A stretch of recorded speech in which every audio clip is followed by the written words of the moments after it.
Start करेंगे worksheet 42 से continue. तो सबसे पहले वर्कशीट 42 देखने वाले हैं इस वीडियो में, जिसमें समझेंगे सर्कल से रिलेटेड कुछ इंपॉर्टेंट पॉइंट, जैसे रेडियस है, डायामीटर है, कोड है, सर्कमफेरेंस है। तो सर्कमफेरेंस क्या होता है? The curved length around the circle is the circumference of the circle. It is called also the perimeter of the circle. जैसे आप हिंदी में बोलते हैं परिधि, फॉर्मूला होता है 2πr। तो यहाँ पर सर्कमफेरेंस की परिभाषा दे रखी है, डेफिनेशन, कि जो कर्व होता है, लेंथ अराउंडिंग द कर्व, लेंथ जो होती है सर्कल के चारों ओर जो खींची गई है पॉइंट से रिलेट, तो वो क्या कहलाता है? Circumference. The distance between the centre and any point of circumference of the circle is called radius, जिसे हिंदी में बोलते हैं त्रिज्या। तो देखिए, डिस्टेंस जो सेंटर ऑफ द सर्कल से सर्कमफेरेंस के किसी भी पॉइंट पर जाकर के मिलती है उसे कहा जाता है रेडियस यानी त्रिज्या। Code, the line segment that connect any two points on the circle is called code. Circle के किसी भी दो पॉइंट्स को मिलान करने वाली लाइन को कहा जाता है code. Diameter, the code that passes through the centre is called diameter. Code जो पास होती है सेंटर से उसे कहा जाता है डायामीटर, जिसे बोलते हैं व्यास। ठीक है, ये सेंटर से ही गुजरेगा। ठीक है, तो इस तरह से यहाँ पर आपको सर्कल से रिलेटेड इंपॉर्टेंट पॉइंट्स बताए गए थे। आप देखेंगे question, if the radius of a circle is 8 centimetre then find the diameter. Diameter होता है 2r equal to d, 2 into 8 हो जाएगा 16 centimetre. If the diameter of the circle is 1.7 centimetre then find the circumference. c equal to 2πr, 2 into pi की value रखेंगे 22/7 into 1.7/2, r equal to d/2 होता है क्योंकि, ठीक है, तो यहाँ पर d/2 करेंगे क्योंकि डायमीटर दे रखे 1.7, तो by 2 कर देंगे। तो आंसर हो जाएगा आपके यहाँ पर c का, सर्कमफेरेंस का, 5.34 centimetre. If the diameter of a circle is 9.5 centimetre then find the area of a circle. r equal to d/2 होता है, 9.5/2 हो जाएगा। r इक्वल टू होता है πr स्क्वायर, जो एरिया निकालते हैं वृत्त का क्षेत्रफल πr स्क्वायर होता है। तो फॉर्मूला में रख दीजिए वैल्यू, आंसर बचेगा 70.910 centimetre square. Find the circumference of a circle whose radius is 14 centimetre. c equal to 2πr equal to 2 into 22/7, यहाँ पर कर देंगे 14 कर देंगे, तो यहाँ पर हो जाएगा 88 centimetre. Find the circumference of the circle whose diameter is 2.8 centimetre. r equal to d/2 equal to 2.8/2, तो c इक्वल टू 2πr हो जाएगा। तो यहाँ पर आंसर हो जाएगा सर्कमफेरेंस का 8.8 सेंटीमीटर। तो ये डन होता है वर्कशीट 42। अब देखेंगे वर्कशीट 43 का सॉल्यूशन, जहाँ पर समझेंगे हम सर्कल के और भी इम्पोर्टेंट पॉइंट्स, जैसे सेक्टर। सेक्टर क्या होता है? So the region enclosed by two radii and on arc of a circle is called a sector. The smaller part of this called minor sector, greater part is called major sector. तो देखिए, ये है minor sector और ये है major segment, major sector. ठीक है, तो जो स्मॉल जो कॉन बनता है यानी त्रिज्य कॉन बनता है उसे बोलते हैं माइनर, और जो बड़ा बनता है उसको बोलते हैं मेजर सेगमेंट। ठीक, सेगमेंट क्या होता है? The part of a circle that is enclose by an arc and a cord is called a segment. जो एक बंद आकृति बनती है उसको बोलते हैं सेगमेंट। जो कोड से रिलेटेड, कोड से स्टार्ट होता है आर्क और दूसरे पर जाकर के मिलता है, यानी बंद आकृति को बोलते हैं।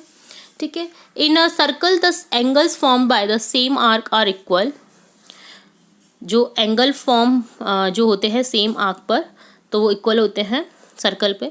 And the angle of the at the centre form by any code is double the angle form on the circumference in the same segment. In this process the angle in the minor segment is an obtuse angle and the angle in the major segment is an acute angle. Additionally, the angle in a semicircle is a right angle. Equal chords of a circle make equal angle at the center. A perpendicular drawn from the center of a circle to any chord of the same circle bisects the chord. Cyclic quadrilateral क्या होता है? Quadrilateral whose 4 vertical lie on a circle is called cyclic quadrilateral, जो circle के 4 कोनों से मिलकर के बना होता है उसे बोलते हैं साइकिल क्वाड्रिलेटरल, साइक्लिक क्वाड्रिलेटरल। ठीक है। The sum of each pair of opposite angle in a cyclic quadrilateral is 180 degree. What is the value of angle COD if AB equal to CD equal to 4 centimeter, AOB equal to 65 are given in the figure? AB equal to DC, OA equal to OD, OB equal to OC। तो हंस यहाँ पर हो जाएगा सर्वांगसम होगा triangle. तो यहाँ पर देखिए AOB सर्वांगसम DOC ट्रिपल एस रूल से COD equal to AOB equal to 65 degree हो जाएगा। What is the value of AB and CD in the given figure? AOB equal to COD equal to 60।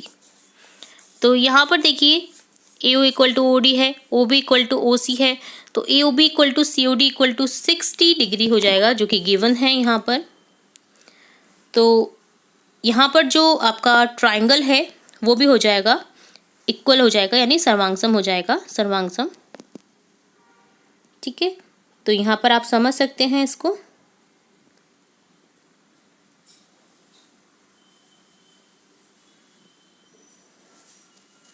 तो ये देखिए जो आपके ट्राइंगल है ये कॉन्ग्रुएंट हो जाएंगे एक दूसरे के, AOB congruent DOC, AB equal to CD, SAS rule के through.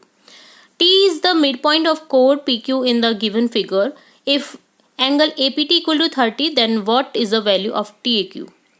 AQT equal to APT equal to 30 क्योंकि angle formed by radius on same quadrilateral, same chord are equal होता है, सेम कॉर्ड पर अगर है तो इक्वल होता है, तो एंगल जो बनते हैं। तो देखिए यहाँ पर AQT APT इक्वल हो जाएगा 30, PTA इक्वल टू QTA हो जाएगा 90, TAQ plus 30 plus 90 equal to 180। तो TAQ की वैल्यू निकल जाएगी यहाँ पर 180 में से 120 माइनस कर देंगे तो 60 degree. Prove that the angle of a segment in a circle are equal. As we know, the angle at the center formed by any chord is double the angle formed on the circumference in the same segment। ठीक है। तो ये double होता है, आप जानते ही हैं ये थ्योरी के थ्रू। तो POQ इक्वल टू 2 PAQ होगा, POQ इक्वल टू 2 PCQ होगा। Form equation first and second 2 PAQ equal to 2 PCQ equal to PAQ equal to PCQ हो जाएगा। ठीक है।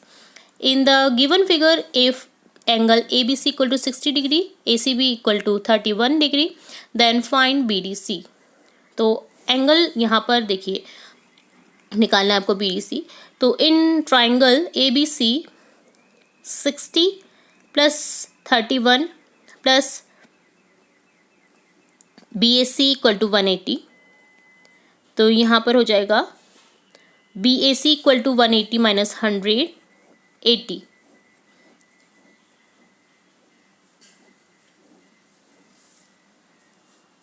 तो यहाँ पर ये 69 है, ABC इक्वल टू यहाँ पर 69 दे रखा है। ठीक है। तो यहाँ पर करेक्ट कर लीजिएगा। तो BAC equal to BDC equal to हो जाएगा 80 डिग्री। 6 क्वेश्चन है, prove that the equal chords of a circle on और congruent circle are at equal distance from the centre और at equal distance from the centre. तो prove करना है आपको। तो AB equal to CD equal chords given है। तो देखिए यहाँ पर हो जाएगा perpendicular OX perpendicular AB, OY perpendicular CD. We have to prove OX equal to OY, AX equal to BX equal to AB by 2, CY DY equal to CD by 2. We know that AB equal to CD. तो यहाँ पर हो जाएगा AX equal to CY. In triangle AX and COY angle हो जाएगा O into A equal to OYC 90 degree, O equal to OC radius, AX equal to CY proved, AO into AOX जो है congruent हो जाएगा COY के, hence OX equal to OY। ठीक है। ये प्रूफ करना था आपको यहाँ पर। ये वर्कशीट 44 से कंटिन्यू। सबसे पहले वर्कशीट 44 देखेंगे, जिसमें सबसे पहले थ्योरी दे रखी है जिसे समझेंगे। The sum of 3 sides of a triangle is called perimeter of a triangle. ठीक है। जिस भी किसी की जो चारों ओर की परिधि होती है यानी बाउंड्री होती है उसको क्या कहा जाता है? पेरीमीटर कहा जाता है। To measure this it is necessary to add the length of the 3 sides measure करने के लिए तीनों जो साइड्स हैं उनको मेज़र करना ज़रूरी हो जाएगा अगर इसकी नाप चाहिए तो हमको पेरीमीटर का। तो semi perimeter of a triangle होता है, the semi perimeter of a triangle is given by the formula S equal to A plus B plus C by 2 होता है, where A B C are the sides of a triangle small A B C. ठीक है, तो ये sides हैं, इनको divide करके 2 कर देना है, तो यहाँ पर आपको एस मिल जाएगा, यानी पेरीमीटर मिल जाएगा, सेमी पेरीमीटर। ठीक है, तो सेमी पेरीमीटर की परिभाषा दे रखी है यहाँ पर कि किस तरह से निकालना है, फॉर्मूला दे रखा है। तो देखिए क्वेश्चन देखते हैं। The sides of a triangle park are 120 metre, 80 metre, 50 metre respectively. Find the semi perimeter of a triangle park. तो सेमी पेरीमीटर निकालने के लिए A plus B plus C by 2 कर देंगे, 120 plus 80 plus 50 by 2, 250 by 2, 125 metre निकल जाएगा यहाँ पर। ठीक है,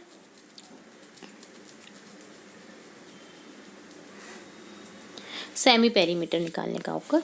the semi perimeter of a triangle plot is 48 metre whose two sides are 40 meter and 24 meter respectively. Find the length of the third side.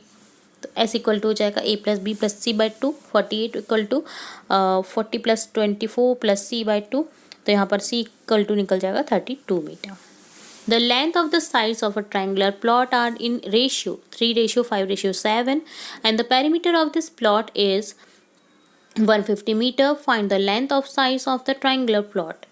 Let the sides are 3x, 5x, 7x. 150 equal to 3x plus 5x plus 7x by 2. 15x plus 15x equal to 300, तो x equal to 300 by 15 हो जाएगा, जो कि निकल जाएगा 20। Size हो जाएंगी आपकी यहाँ पर 60 मीटर, 100 मीटर और 140 मीटर। ठीक है, तो ये डन होता है वर्कशीट 44 का solution.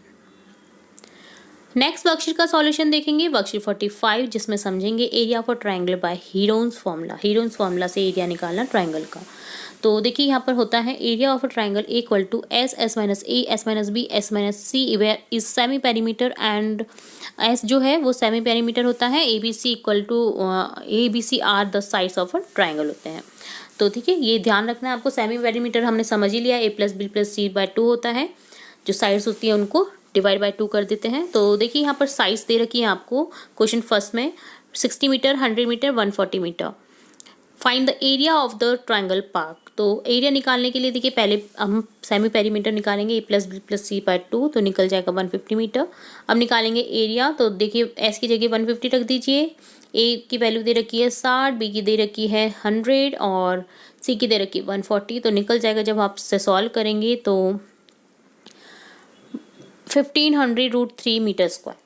The semi perimeter of a triangular plot is 15 meter with 2 equal sides 12 meter. Find the area of a triangle. ऐसे निकालेंगे 6 मीटर, तो एरिया निकल जाएगा 9√15 metre square. The length of the sides of triangular plot in the ratio 12:17:25 ratio, and the perimeter of the plot is 540 meter. Find the area of a triangle as equal to p by 2, 270 metre. तो देखिए यहाँ पर area निकालना है, तो देखिए S equal to P by 2 हो जाएगा, क्योंकि पेरीमीटर ऑलरेडी दे रखा है, पेरीमीटर को डिवाइड कर देंगे 2 से, तो यहाँ पर एस निकल जाएगा सेमी पेरीमीटर 270 मीटर निकल जाएगा। तो देखिए यहाँ पर रेशियो दे रखा है, तो सबसे पहले यहाँ पर जो है आपका ए प्लस बी प्लस सी होता है इक्वल टू एस होता है, तो यहाँ पर आपका 270 equal to 12x plus 17x 25x by 2 करेंगे, तो x की वैल्यू मिल जाएगी आपको यहाँ पर 10। तो अब क्या करेंगे, यहाँ पर जो आप सॉल्व करेंगे तो देखिए साइड्स निकल जाएंगी आपकी, तो साइड्स का निकाल करके आप जब सॉल्व करेंगे तो यहाँ पर आंसर बचेगा 9000 metre square. Find the area of an equilateral triangle whose length of each side is 6 centimetre.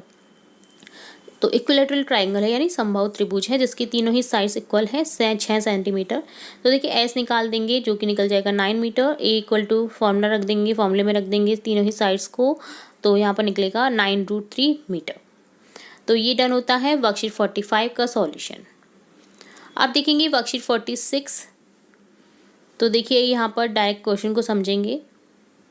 यहाँ पर हमें 3 डायमेंशनल शेप दे रखी है, तो देखिए, in the table given below write the name of 5 objects seen around us that resemble each shape.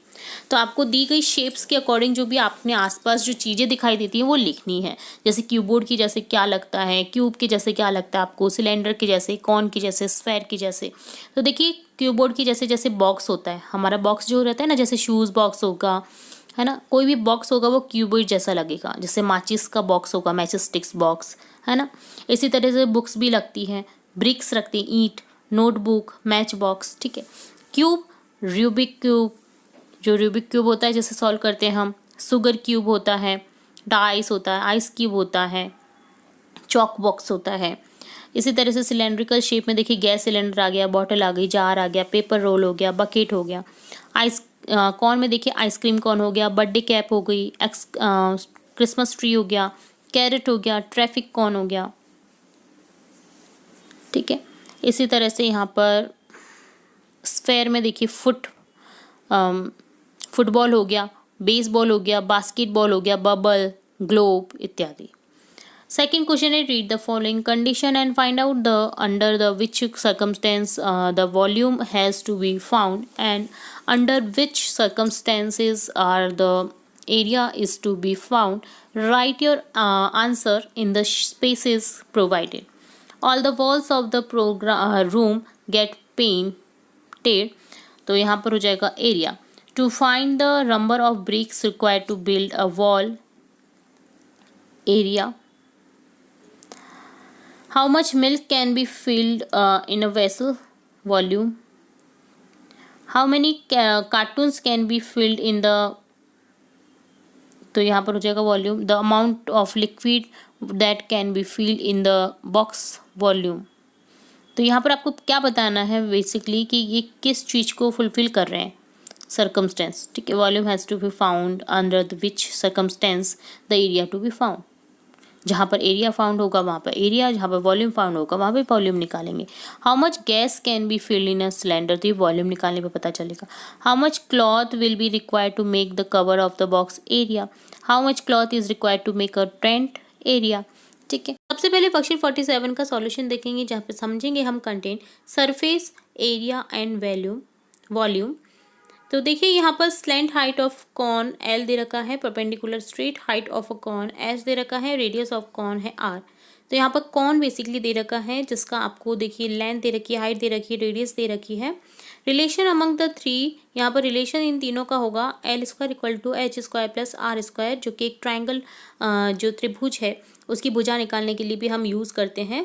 कर्ण का square equal to आधार का square plus लंब का स्क्वायर, ठीक है। तो यहाँ पर भी वही निकलेगा। Curve surface if area cone is, curve जो सरफेस निकलेगा वो निकलेगा वक्र पृष्ठ। तो देखिए, यहाँ पर पाई आर एल होता है। Total surface area of cone होता है pi R L plus R. Total पृष्ठीय संपूर्ण पृष्ठीय क्षेत्रफल का फॉर्मूला होता है कॉन के, जो शंकु है जिसे हिंदी में बोला जाता है, pi R L plus R. Volume होता है, आयतन होता है 1/3 पाई आर स्क्वायर एच। तो यहाँ पर 4 फॉर्मूले हैं कौन से रिलेटेड, जिन्हें आपको लर्न कर लेना है इसी वीडियो में, इसी पार्ट में और अभी, ठीक है। इसे आप नोट डाउन भी कर सकते हैं अपनी नोटबुक में, अपने जो डेस्क है उस पर चिपका सकते हैं, जहाँ पर भी आप पढ़ते हैं वहाँ पर इसे चिपका लीजिए और डेली रिवाइज करेंगे तो आपको बेसिकली ये फॉर्मूलाज लर्न हो जाएंगे। अगर ये फॉर्मूला लर्न है तो आपको इससे रिलेटेड कोई भी क्वेश्चन अगर पूछा जाएगा तो आप कभी भी फटाफट से निकाल सकते हैं। तो देखिए, यहाँ पर है question, if the radius of a cylinder is 5 centimetre and its vertical height is 12 centimetre, then find its slant line। तो देखिए, स्लैंट हाइट निकालनी है, जिसका फॉर्मूला होता है L square equal to H square plus R square. H square और R square दे रखा है, एच और आर दे रखा है, तो 12 स्क्वायर प्लस 5 स्क्वायर हो जाएगा 169। 169 का रूट निकालेंगे तो यहाँ पर हो जाएगा 13 सेंटीमीटर निकल जाएगा, ठीक है। तो फॉर्मूला याद था इसलिए निकाल पाए हम, ठीक है। नेक्स्ट क्वेश्चन देखेंगे, cone shaped cap is to be made whose radius is 4 centimetre and slant height दे रखी है, then how much paper will be required for it. तो यहाँ पर क्या निकालना है आपको, जो आपका वक्र पृष्ठ है वो निकालना है, जिसका फॉर्मूला होता है पाई आर एल। तो पाई की वैल्यू होती है 22/60 × 4 × 7, तो यहाँ पर निकल जाएगा 88 मीटर स्क्वायर, सेंटीमीटर स्क्वायर, ठीक है। तो देखिए, यहाँ पर ये फॉर्मूला बहुत काम आने वाले हैं आपके, ठीक है। नेक्स्ट देखेंगे third question, a company wants to make cone shaped ice cream cone with the lid. Its slant height is 7 centimetre, radius दे रखी 2 centimetre, how much paper will be required to make 1000 such cone. तो सबसे पहले तो आप इसका निकालेंगे संपूर्ण पृष्ठ का क्षेत्रफल पाई आर आर प्लस एल से, जो निकलेगा 56.52 centimetre square. Paper require for 1000 corns, तो यहाँ पर 1000 को मल्टीप्लाई कर देंगे इससे, तो निकल जाएगा total 56,520 centimetre square. Fourth question है, based on the given measures find out which vessel contain more capacity of liquid. तो देखिए बहुत ज़्यादा जो सबसे ज़्यादा जो कंटेन्स होगा लिक्विड जो होगी वो किस में आएगा, ठीक है। तो यहाँ पर देखिए वॉल्यूम निकालेंगे कौन का, जो कि होता है 1/3 पाई आर स्क्वायर एल एच। तो यहाँ पर निकल जाएगा एच दे रखा है आपको हाइट 5 सेंटीमीटर, रेडियस दे रखी 3 सेंटीमीटर, जो कि निकलेगा 47.14 centimetre square. Volume of cylindrical shape का निकलेगा पाई आर स्क्वायर एच। तो यहाँ पर देखिए वॉल्यूम ऑफ सिलेंडर का फॉर्मूला होता है पाई आर स्क्वायर एच, ठीक है। तो यहाँ पर निकल जाएगा 34.86 सेंटीमीटर स्क्वायर। तो यहाँ पर देखिए hence cylinder will contain more capacity of liquid, तो यहाँ पर सिलेंड्रिकल शेप में ज़्यादा कैपेसिटी रहेगी बजाय कौन के, ठीक है। नेक्स्ट क्वेश्चन देखेंगे, find the ratio of volume of cylinder cone having the same radius and height. तो volume of cylinder by volume of cone हो जाएगा Y R square H by 1/3 pi square H, तो 3/1, ठीक है। तो इस तरह से डन होता है आपका वर्कशीट 47 का सॉल्यूशन। नेक्स्ट देखेंगे वर्कशीट 48, जहाँ पर हम समझेंगे स्फेयर और हेमिस्फेयर, जो अर्धवृत्त होता है और एक वृत्त होता है उसके संबंधित। तो सरफेस एरिया वृत्त का होता है 4 pi R square H, 4 pi R square. Volume होगा 4/3 पाई आर क्यूब, ठीक है। स्फेयर का गोले का, ठीक है। और अर्धगोले का जो रहता है वो होता है कर्व एरिया निकालेंगे, सरफेस एरिया अगर निकलेगा वो निकलेगा 2 पाई आर स्क्वायर है, 2 पाई आर स्क्वायर, क्योंकि ये हाफ हो गया ना, तो यहाँ पर 2 पाई आर स्क्वायर होगा। टोटल सरफेस एरिया होगा 3 पाई आर स्क्वायर, वॉल्यूम होगा 2/3 पाई आर क्यूब, ठीक है। तो यहाँ पर ये दोनों फॉर्मूला आपको लर्न कर लेने हैं। अब देखिए shape and radius complete the table करनी है आपको। तो स्फेयर की दे रखी है आर इक्वल टू 7 सेंटीमीटर, तो कर्व सरफेस एरिया निकलेगा 4 पाई आर स्क्वायर से 616 सेंटीमीटर। टोटल सरफेस एरिया निकलेगा 616 सेंटीमीटर, और वॉल्यूम होगा 4/3 पाई आर क्यूब।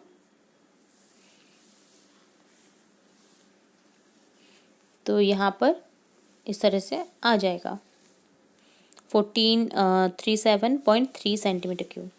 हेमिस्फेयर में आर अगर 14 दे रखा है, तो यहाँ पर कर्व सरफेस एरिया और टोटल सरफेस एरिया निकलेगा अलग अलग निकलेगा, ठीक है। क्योंकि जो कर्व सरफेस एरिया और टोटल सरफेस एरिया होता है वो स्फेयर का एक ही होता है 4 पाई आर स्क्वायर, बट इसमें अलग अलग हो जाता है। कर्व सरफेस एरिया होता है इसका 2 पाई आर स्क्वायर, और टोटल सरफेस एरिया का फॉर्मूला होगा 3 पाई आर स्क्वायर। तो दोनों अलग निकलेंगे। 1232 सेंटीमीटर स्क्वायर निकलेगा कर्व सरफेस एरिया, और टोटल सरफेस एरिया निकलेगा 1848 सेंटीमीटर, और वॉल्यूम निकलेगा 2/3 पाई आर क्यूब से, जो कि निकलेगा 5749.33 centimetre cube.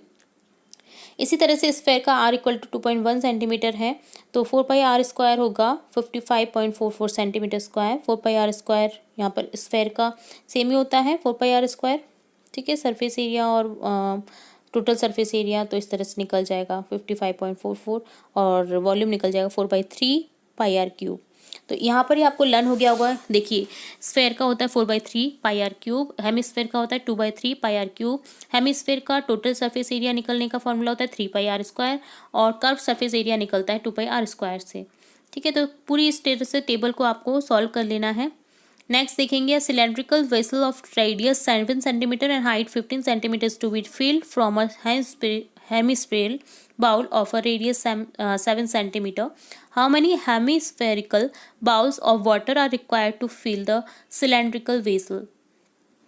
Volume of hemispherical bowls जो होता है उसका निकलेगा 2/3 पाई आर क्यूब से।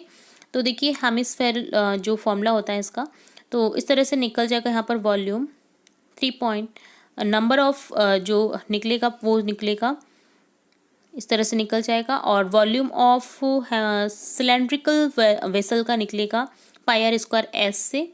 तो नंबर ऑफ बाउल्स हो जाएंगे 45/14, 3.21। A glass sphere of is of radius 3.5 centimetre. Glass sphere का जो रेडियस है वो 3.5 दे रखा है। How many cubic centimetres of glass will be required to make 100 such spheres.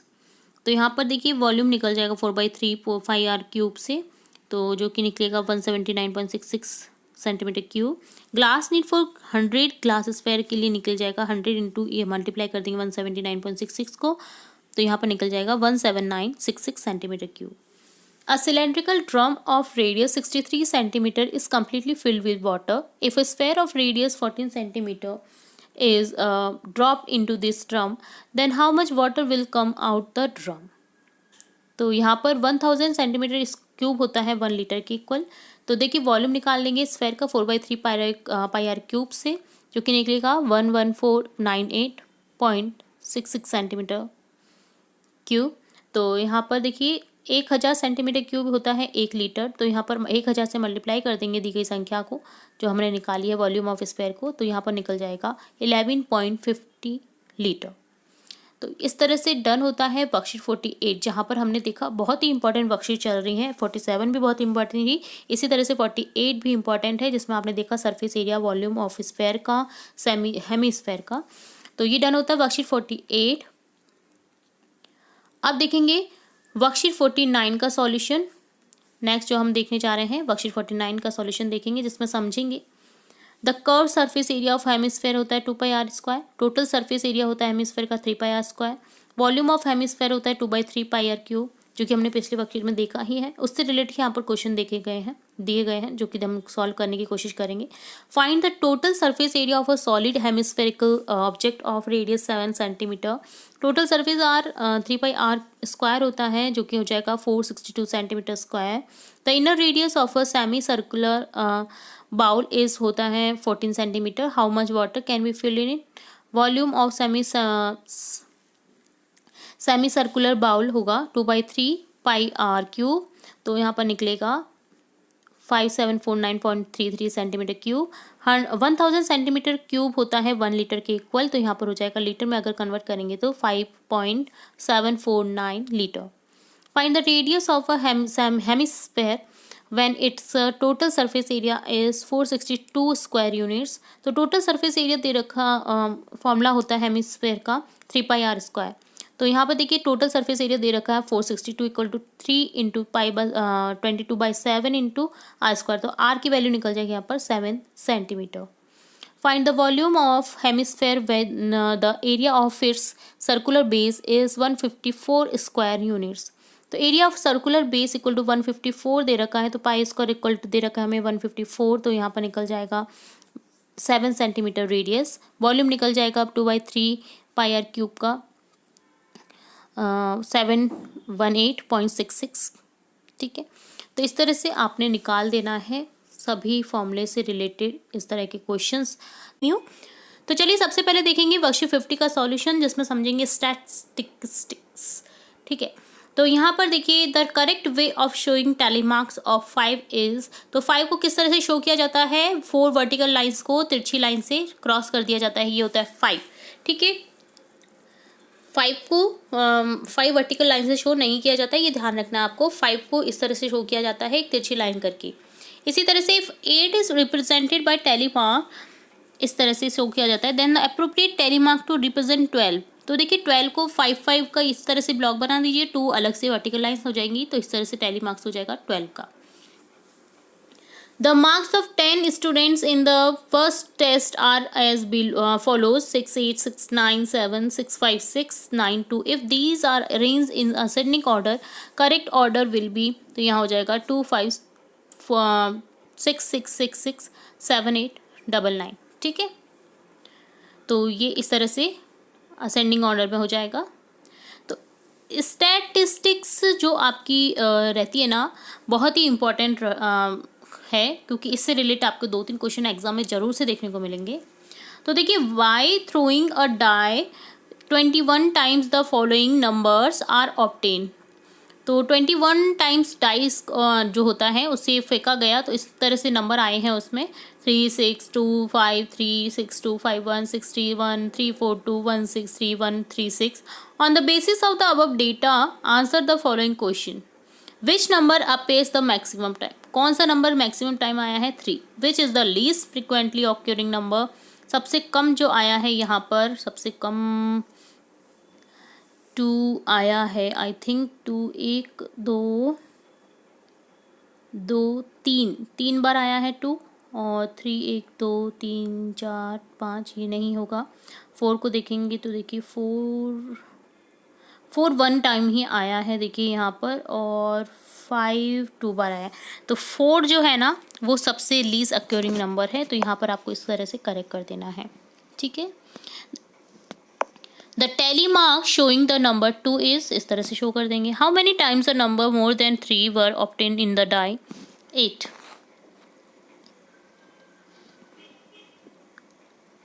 Three जो है वो कितनी बार आया है? 8 times. How many times a number 3 and less than 3 were obtained in the die? 30। तो ये डन होता है वर्कशीट 50। नेक्स्ट देखेंगे वर्कशीट 51 का solution. Class mark, it does the average of the first and last number of class intervals.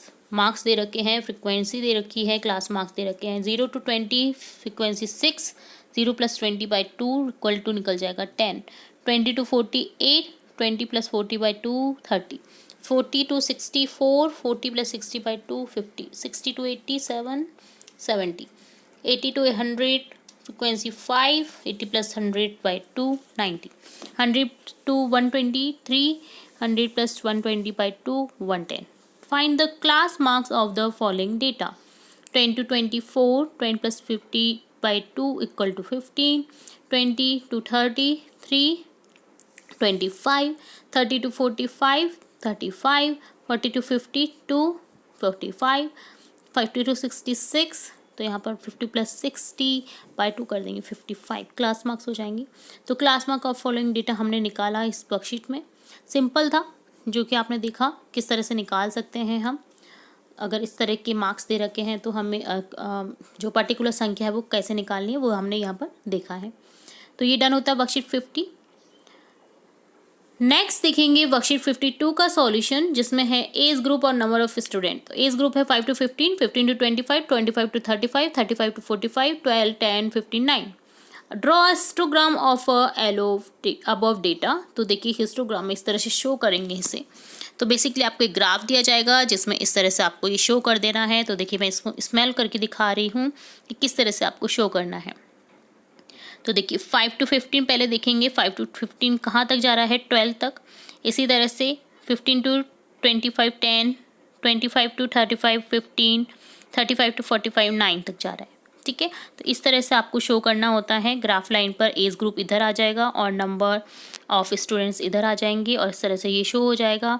इस तरह से point को बीच में से मिडिल पॉइंट को जोड़ करके आप इस तरह से ड्रॉ कर सकते हैं, क्या? हिस्टोग्राम। ठीक है, ठीक है, समझ आया ये वाला क्वेश्चन कैसे सॉल्व करना है। और यहाँ पर आपको बहुत इंपॉर्टेंट हो जाता है स्केल यूज़ करना। एक्स एक्सिस पर हमने लिखा है 1 यूनिट 5 ईयर, 1 यूनिट देखिए यहाँ पर इस तरह से लिख देना है वाई एक्सिस पर कितने स्टूडेंट्स को हम शो कर रहे हैं। ठीक है, 5 और 2 स्टूडेंट्स को इधर शो कर रहे हैं। ठीक है, तो ये होता है हिस्टोग्राम। इसी तरह से सेकंड क्वेश्चन भी दे रखा है 10 to 20, 20 to 30, 30 to 40, 40 to 50। तो देखिए हमने जो डेटा माना है एक्स एक्सिस पर 10 मार्क्स का, और वाई एक्सिस पर हमने माना है एक स्टूडेंट एक बार। ठीक है, 1 2 3 डायरेक्ट गिनती करते हुए जा रहे हैं। जैसे ऊपर हमने क्या करा था कि 2 का गैप करा था 2 4 6, क्योंकि हमें डेटा ही इस तरह से दिया गया था। तो इस तरह से आपको देखिए हिस्टोग्राम में शो करना होता है। सिंपल है, देखिए 10 to 20 12 पर जा रहा है, 12 पर शो कर देंगे। हमने 10 का गैप लिया है यहाँ पर। इसी तरह से 20 to 30 10, 30 to 40 10, और 40 to 50 9। ठीक है, तो इस तरह से शो करना है और स्केल जरूर लिखिएगा ताकि आपके मार्क्स कटे नहीं तो ये क्या होता है, स्टूडेंट्स इसे भूल जाते हैं और मार्क्स कट हो जाते हैं और वो सोचते हैं कि हम तो पूरा सही करके आए थे बट हमें मार्क्स नहीं मिले हैं। तो बहुत ही इंपॉर्टेंट वर्कशीट थी ये, जिसमें आपने देखा ग्राफ बनाना। फर्स्ट क्वेश्चन है यहाँ पर, एज ग्रुप दे रखा है 5 to 15, 15 to 25, 25 to 35, 35 to 45, number of students they रखे हैं 12, 10, 15, 9। Draw frequency polygon of above data. तो देखिए पॉलीगॉन आपको ड्रॉ करना है, फ्रीक्वेंसी पॉलीगॉन। तो देखिए मैंने यहाँ पर एज ग्रुप और नंबर ऑफ स्टूडेंट्स हैं, तो देखिए एक्स एक्सिस पर आपने यहाँ पर लिख देना है कि कितना आपने माना है 5 to 10, तो 5 का गैप माना है और यहाँ पर डायरेक्ट 1 माना है नंबर ऑफ स्टूडेंट्स। तो एक्स एक्सिस यहाँ पर आपको लिख देना है, एक्स एक्सिस पर हमने माना है 5 और वाई एक्सिस पर माना है 1 स्टूडेंट। ठीक है, तो ये आपको स्केल लिख देनी है यहाँ पर, मैं लिखना भूल गई थी तो मैं आपको दिखा रही हूँ। ठीक है, 5 एज ग्रुप। ठीक है, तो देखिए यहाँ पर 5 to आप देखेंगे 5 to 15 जा रहा है, 5 to 15 यहाँ पर जा रहा है 12, 15 to 25 जा रहा है 10, 25 to 35 जा रहा है 15, 35 to 45 जा रहा है 9। ठीक है, तो इस तरह से शो कर देना है। मिडिल पॉइंट को इस तरह से मिलान करते हुए आपको इसे ड्रॉ करना है, ये होता है आपका फ्रीक्वेंसी पॉलीगॉन। ठीक है, देख पा रहे हैं आप, इस तरह से शो कर देना है और ये स्केल जरूर लिख दीजिएगा। एक्स ग्रुप पर 5 का एज ग्रुप माना है और नंबर ऑफ स्टूडेंट्स 1 माना है वाई एक्सिस पर। तो ये डन होता है फर्स्ट क्वेश्चन। अब सेकंड क्वेश्चन देखेंगे, पहले क्लोज में देखेंगे देन मैं आपको पूरा दिखाऊंगी। मार्क्स दे रखे हैं, देखिए एक्स एक्सिस पर 1 यूनिट माना है यहाँ पर 5 मार्क्स, 1 यूनिट इक्वल टू, इसी तरह से ऊपर वाले में भी लिखना है आपको, वाई एक्सिस पर 1 यूनिट इक्वल टू 1 स्टूडेंट माना है, तो वहाँ पर भी आपको इस तरह से लिख देना है 1 यूनिट इक्वल टू 5 एज और Y axis 1 unit equal to 1 student. ठीक है, तो यहाँ पर भी इस तरह से करना है। 10 to 20 यहाँ पर तो हमने यहाँ पर क्या माना है 10 का, वही 5 का गैप माना है स्टूडेंट्स में 1 का। तो देखिए आपको यहाँ पर जाना है 10 to 20, 10 to 20 में गए 12, 20 to 30 गए 10, 30 to 40 10, 40 to 50 9। इस तरह से करना। अब मिडिल पॉइंट को हम जोड़ेंगे, तो देखिए यहाँ पर मिडिल पॉइंट आएगा क्योंकि हमने 5 का गैप माना है, हम इसमें 10 का गैप भी मान सकते थे क्योंकि यहाँ पर 10 के गैप में ही दे रखा है मार्क्स भी, बट इस तरह से भी अगर आप शो करेंगे तो ये भी सही है। तो देखिए इस तरह से यहाँ पर इसे मिला देना है, तो ये होता है आपका फ्रीक्वेंसी पॉलीगॉन। ठीक है, समझ आया आपको एक्स एक्सिस वाई एक्सिस का किस तरह से ड्रॉ करना है, किस तरह से स्केल लिखनी है। तो ये बहुत ही इंपॉर्टेंट वर्कशीट थी। तो डन होता है आपका वर्कशीट 53 का सॉल्यूशन।